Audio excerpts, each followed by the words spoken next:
Estamos começando mais um programa Polêmica e hoje nós temos a presença da secretária de Desenvolvimento Humano e Social, Sana Gimenez. Sana, um prazer em tê-la aqui e eu tenho certeza que o telespectador também ficará muito feliz com as suas abordagens. Prazer é meu, eu gostaria de cumprimentar os telespectadores da Terceira Via TV. Sana, acho que, sem ser redundante, vamos começar do começo, vamos dizer assim. Como é que surgiu a oportunidade de ingressar? Nós somos do setor privado, né, companheiros de faculdade, mas como é que foi a oportunidade inicial de ingressar no poder público diante de uma crise social, política e financeira tão grande? Como é que surgiu essa oportunidade? Então, na verdade, eu nunca pensei em entrar na política de fato, né? Assim, a gente faz política todos os dias, é claro, na nossa atividade, na nossa vida cotidiana, mas na política tradicional eu nunca me imaginei.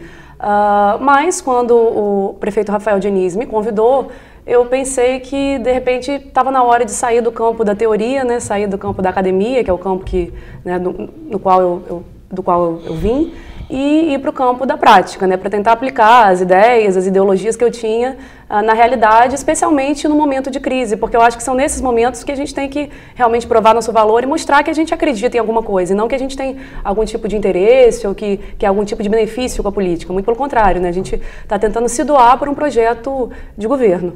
Certo.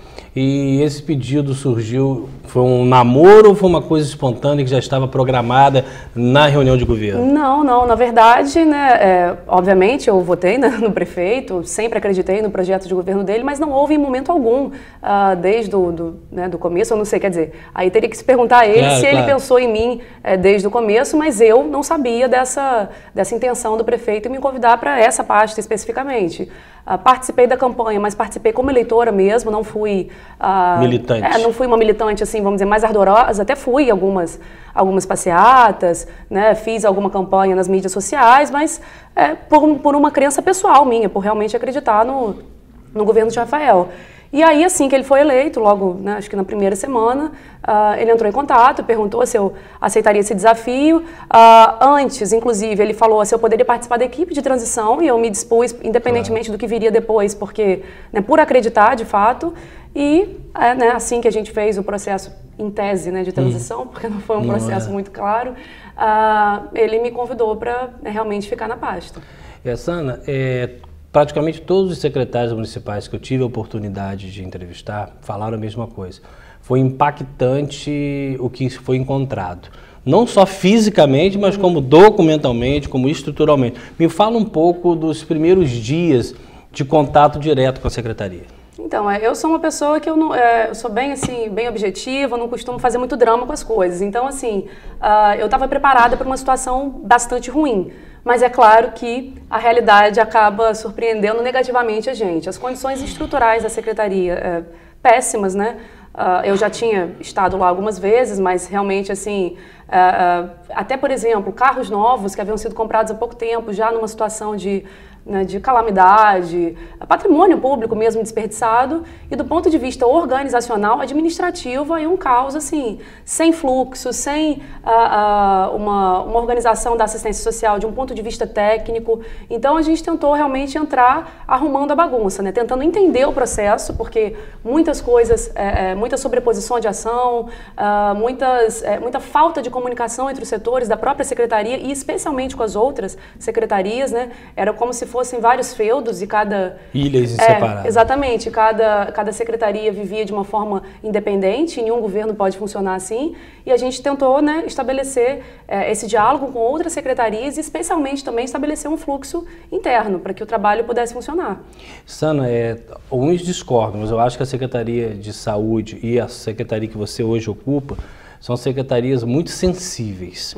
Nós temos uma crise social muito grande, o desemprego está grande, a fome está grande, a falta de estrutura, e isso fatalmente também deságua na sua secretaria. Qual é a mágica inicial que tem sido feita para poder contemplar o possível com tão pouco dinheiro?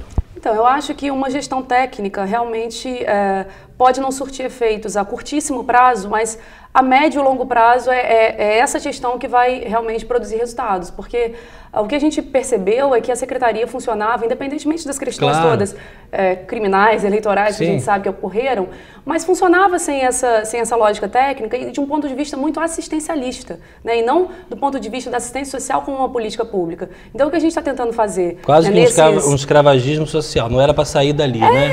E eu digo assim, independentemente da questão do uso eleitoral dessa secretaria, por uma falta de competência mesmo, eu poderia dizer sem falsa modéstia e sem meias palavras. Falta de competência, e a gente está tentando, vamos para 11 meses agora de governo, estabelecer esses fluxos, estabelecer uma gestão técnica, colocar profissionais que realmente dominem a área, tanto é que hoje, dos DAS da secretaria, dos cargos comissionados, a maior parte são servidores, na verdade, de carreira, pessoas que já têm experiência, que acreditam no projeto. Então, a gente está tentando trabalhar com pouco recurso, claro, porque é a nossa realidade, mas trabalhar numa gestão que vai produzir resultados efetivos, que vai realmente tirar as pessoas de uma situação de vulnerabilidade, não alimentar essa situação de vulnerabilidade como vinha acontecendo até então. Sônia, a ideia não é realmente tocar em questões criminais, mas sabemos que as pessoas que vivem necessitadas dos projetos sociais, a ideia técnica, profissional e responsável é que passe um tempo e elas não precisem mais daquilo, para que a gente possa migrar e colocar outras pessoas. Eu lembro, quando na época eu tinha um programa de rádio, me ligou uma senhora que ela era beneficiada à época do Vale Leite do governo Sarney. E ela ligou dizendo a experiência que ela precisou e que hoje ela era uma serventuária, concursada, e aquilo ali passou. Eu fiz essa introdução para te perguntar, hoje a gente já pode ter noção de algumas pessoas que se beneficiaram e hoje estão independentes, já estão podendo tocar a vida dela, ou ainda isso é uma coisa muito, um sonho para a gente ainda? Em relação ao Programa Municipal de Transferência de Renda, que era o Cheque Cidadão, isso não aconteceu. Embora o governo anterior nunca tenha feito, de fato, uma pesquisa técnica em relação aos resultados e a efetividade do programa, a gente está tentando fazer esse trabalho, inclusive em parceria com as universidades, e a gente percebe que realmente, nesses anos todos em que o programa existe, com outro nome, depois vira cheque, enfim, a gente tem aí mais de quase 15 anos de programa, são as mesmas pessoas que são beneficiárias desde o começo, e essas pessoas não saíram de uma situação de vulnerabilidade. Então, qual foi efetivamente o resultado desse programa? Então, eu acho assim, a gente tenta se basear com os limites que o programa tem, mas a gente tenta se basear um pouco na lógica do programa Bolsa Família, que é um programa reconhecidamente bem sucedido, inclusive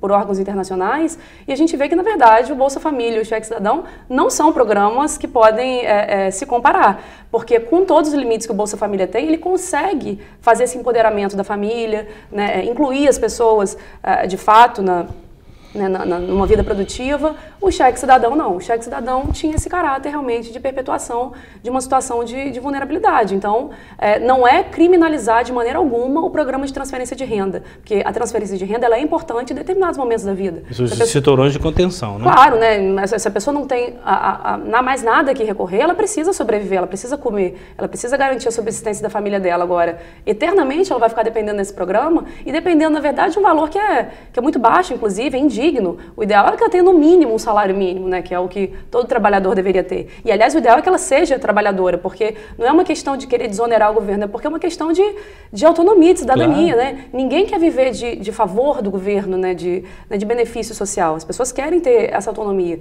E, infelizmente, o Cheque Cidadão nunca teve esse perfil. Isso é uma coisa que eu digo, assim, com toda segurança. Agora, nós temos um município com um território maior que muitos estados, inclusive.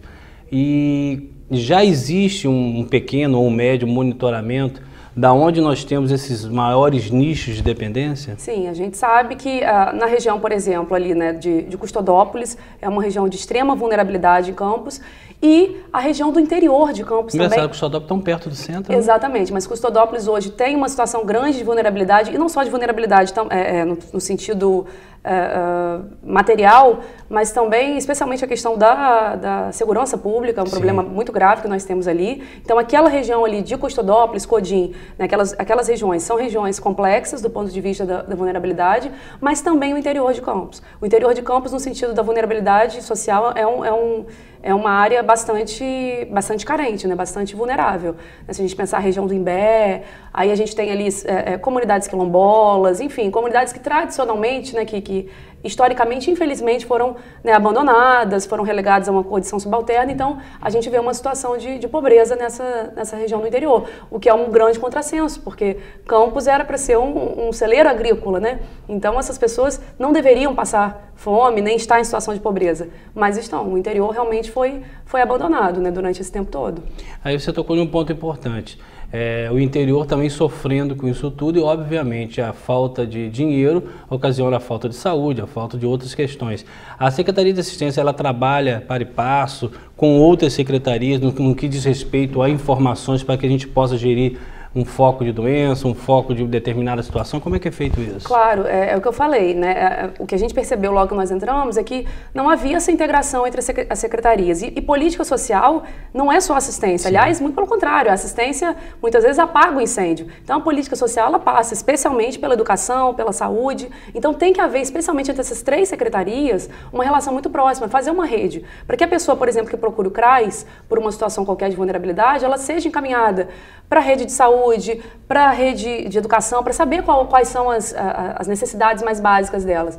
E aí esse diálogo, né, e essa ponte, hoje é uma ponte que funciona de uma forma, eu não vou dizer ainda totalmente perfeita, claro, ainda existem lacunas, mas a gente conseguiu formar essa rede com os outros aparelhos públicos e também com a rede privada, né? Porque as parcerias com a iniciativa privada, elas são muito necessárias, né? O poder público sozinho não faz nada, isso é um mito. Embora eu acredite, né, muito na importância que o Estado tem, não acredito no Estado mínimo, acho que especialmente na área social o Estado ele tem que se fazer presente, mas se a sociedade civil, né, se a iniciativa privada não estiver junto, a gente também não avança. Então a gente está conseguindo estabelecer justamente isso. Porque como é que funciona a assistência social? Ela é territorializada. Nós temos os CRAs e cada CRAs, né, que é a porta de entrada da assistência, responde para um território. Então a gente tem que saber naquele território qual é a rede que nós temos, a rede pública e também quais são as entidades privadas que podem... Possíveis parceiros. Exatamente. Então é isso que a gente mapeou, a gente tem mapeado nos CRAs e a gente está conseguindo avançar bastante, como eu falei, para além da transferência de renda, fazer uma política de verdade de assistência social. E eu vejo isso nos próprios profissionais, né, nas próprias assistentes sociais que trabalham na ponta, uma motivação no trabalho, diferente do que acontecia até então, e isso, a despeito da situação que a gente está vivendo agora, até com atrasos salariais, então a gente vai ver uma motivação, ver que o próprio profissional quer buscar essas parcerias e porque ele está sendo ouvido agora, né? Eu, como secretário, eu acho que o primeiro papel de um secretário é conhecer a sua pasta. Então, a primeira coisa que eu fiz foi conhecer os meus equipamentos, né? É claro que eu sou moradora de Campos a vida inteira, conhecia a maior parte, mas conhecia como uma cidadã, claro, não como uma profissional. E aí fui visitar todos os equipamentos, fui conhecer os territórios mais vulneráveis. Estivemos juntos em um deles, Estivemos juntos, inclusive, né, estamos ainda trabalhando na situação, né, daquele território, que é uma situação complexa. E estou diretamente com os meus técnicos, né? Então, assim, eu participo das reuniões de equipe, não é uma coisa, eu não estou encastelada no meu gabinete e os servidores não me conhecem. Não, isso não existe, além de ser uma relação muito democrática. Eu não tomo decisões unilaterais, as decisões são técnicas, então as decisões são colocadas para a equipe, claro, e a equipe, né, juntamente comigo, obviamente, vai chegar a uma conclusão do que é melhor ser feito. Sana, eu visito praticamente toda sexta-feira uma comunidade, uma localidade. E eu tenho observado a quantidade enorme de crianças, né? Famílias com 4, família com 5, família com 6 e com certeza passando todo o tipo de necessidade.